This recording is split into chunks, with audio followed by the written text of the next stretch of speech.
Parashat Vaïchi. Il arriva, après ces faits, qu'on vient dire à Joseph, « Ton père est malade ». Et Joseph partit emmenant ses deux fils, Ménaché et Éphraïm. On l'annonça à Jacob en disant, « Voici que ton fils Joseph vient te voir ». Israël recueillit ses forces et s'assit sur le lit. Jacob dit alors à Joseph, « Le Dieu Tout-Puissant m'a béni et m'a dit, « Je veux te faire croître et fructifier, et je te ferai devenir une multitude de peuples. Je donnerai ce pays à ta postérité comme possession perpétuelle. » Voilà ce que nous dit le texte dans la Genèse, au chapitre 48, versets 1 à 4. L'un des grands traducteurs de la Bible, le rabbin Or HaChaim, explique que chaque fois que la Bible utilise le patronyme Jacob pour désigner le patriarche, cela signifie un état de fatigue et d'angoisse dans lequel le patriarche se trouvait. Et ceci, dit-il, préfigurant le long exil d'Israël. Alors que le patronyme Israël est synonyme de joie, de réconfort, préfigurant la rédemption finale. Un autre grand maître de la traduction et des commentaires, le Sforno, concernant la lutte entre l'ange et Jacob, voyant, dit la Bible, qu'il ne pouvait le vaincre, il lui pressa la cuisse, celle-ci se luxa.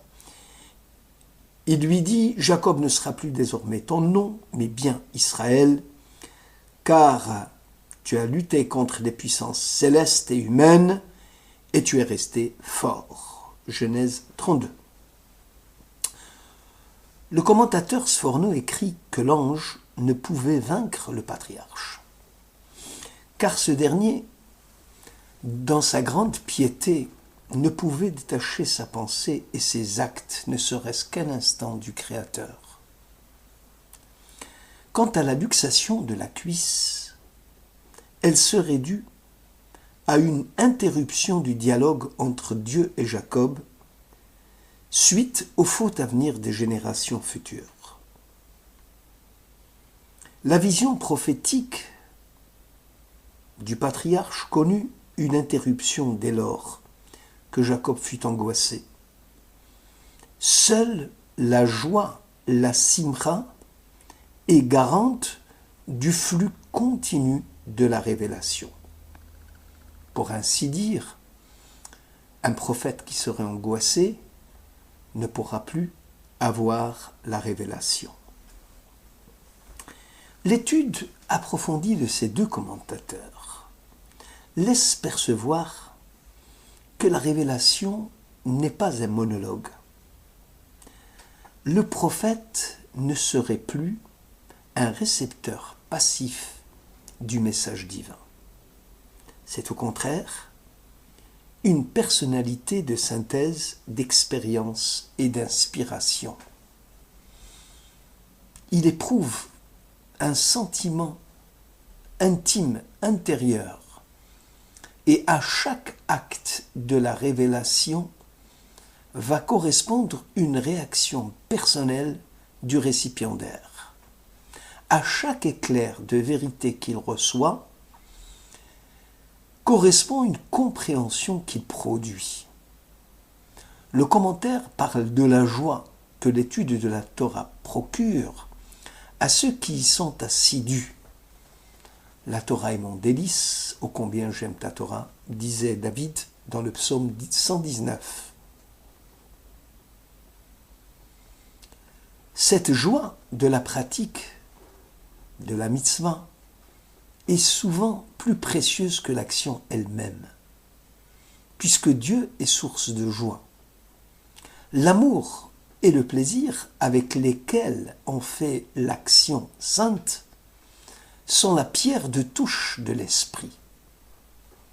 L'expérience juive rend un témoignage particulier à la simcha shel mitzvah à la joie de la bonne action. La joie mène à Dieu car la mitzvah et l'Esprit Saint sont compatibles, alors qu'ils sont incompatibles avec le chagrin ou le désespoir. La simcha, la joie de faire le bien, est une des plus hautes expériences que puissent connaître les hommes.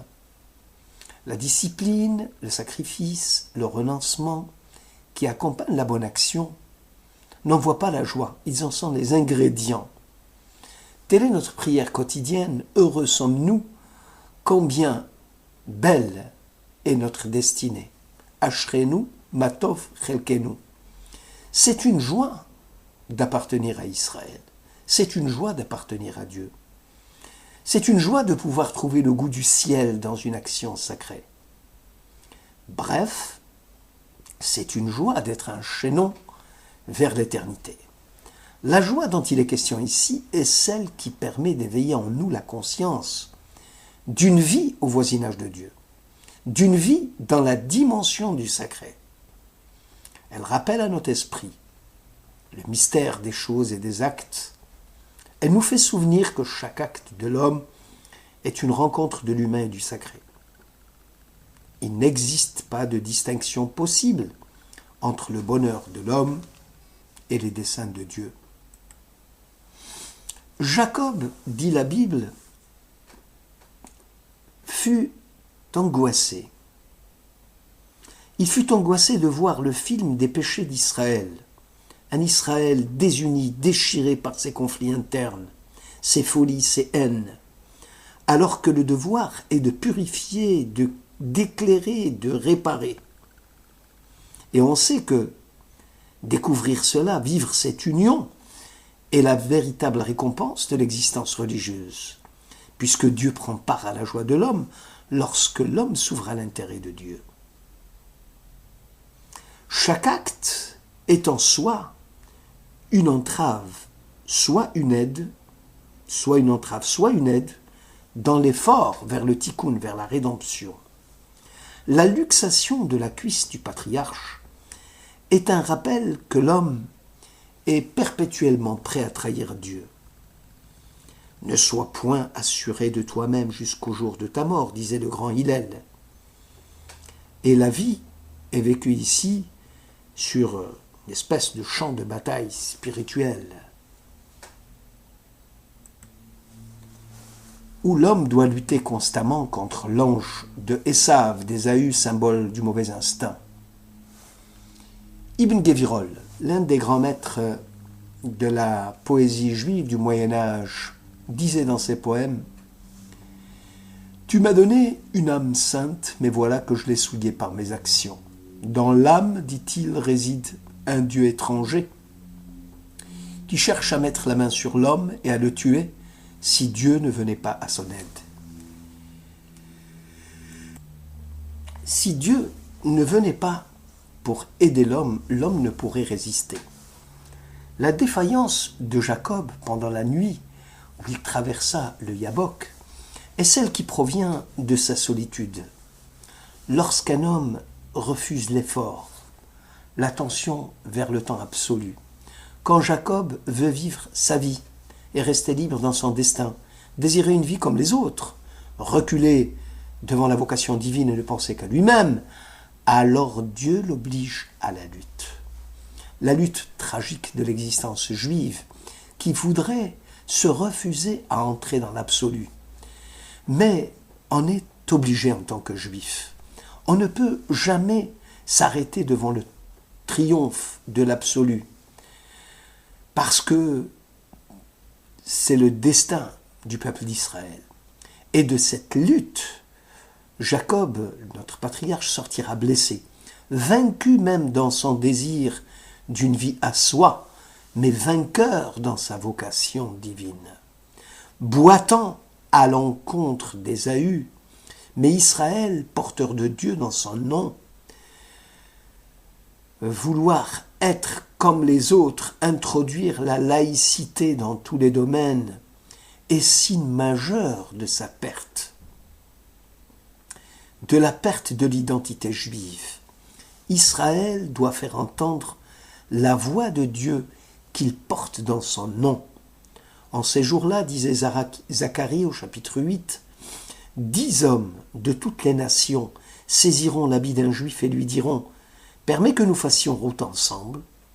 Je veux aller à côté de toi, moi aussi, car à côté de toi, j'entends ce que Dieu qui est avec toi dit. » Le Midrash raconte que les fils de Jacob, entourant le lit mortuaire de leur père agonisant, récitèrent ensemble la profession de foi du judaïsme. « Écoute Israël, l'Éternel est notre Dieu, l'Éternel est un. » 6 mots hébreux accompagnent le juif depuis le berceau jusqu'au tombeau. Ce sont les premiers mots qu'il apprend à balbutier et les derniers qu'il prononce sur son lit de mort. Le schéma est donc une interjection entre les deux rives d'un abîme au-dessus duquel se joue le destin ambigu du juif. Tout juif perdu du chemin de Dieu est confronté au schéma. Écoute Israël. Et pourquoi pas moi n'ai-je plus écouté? Engagé dans le temps, la créature juive tâtonne, avance, recule, s'endort. Tant de routes s'ouvrent devant elle. Laquelle choisir? Et voilà que l'appel de Dieu se fait entendre. Le juif, en rencontrant Dieu, se restitue à soi-même et il est interpellé.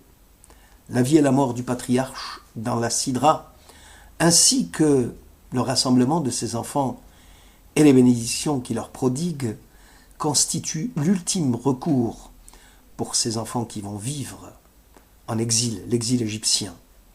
Le sens ultime du judaïsme est de répéter sans répit à ses enfants le sens du sublime, le sens du merveilleux du mystère de Dieu.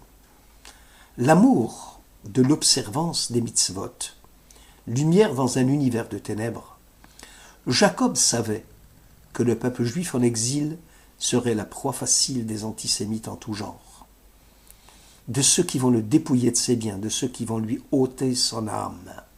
Il met en garde ses enfants contre les efforts ridicules du paraître, comme les autres. Et ce, malgré les édits de tolérance. Il leur recommande de conserver leur intégralité, leur identité, malgré les souffrances et les durs travaux imposés par les Égyptiens. Même miséreux, même gueux, les Hébreux doivent conserver leur nom, leurs habits, leurs rites, leurs prières, leur nostalgie. Le judaïsme a de quoi les rendre heureux, même dans les heures sombres de leur existence. L'exil, disait le Père, est une route. La route du retour à Jérusalem. Jamais le juif n'a été le juif errant. Il a toujours été le juif pèlerin de Jérusalem. C'est la première fois dans la Bible que Dieu va apparaître à Jacob dans des visions nocturnes. La métaphore de la nuit rappelle d'ailleurs l'exil. Dieu montre à Jacob que même pendant l'exil, la providence continuera à veiller sur le peuple juif. Jacob, dit le Midrash, institua la prière de Harvit, celle du soir, qui correspond à la compensation des parties du sacrifice de l'animal que l'on offrait sur l'autel à Utéel la nuit.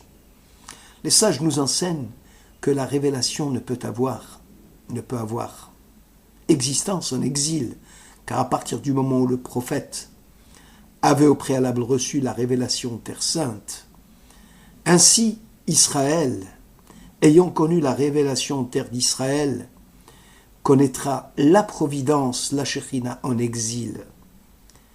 Les dangers de l'exil sont facilement décelables. De la similitude, on passe à l'assimilation, qui commence par le déguisement, le changement du patronyme, et qui finit, hélas, par la conversion. C'est contre tous ces pièges qui vont se dresser sur la route des Hébreux qu'Israël ici met en garde ses enfants. Voilà un très beau message pour nous aujourd'hui. Shabbat Shalom.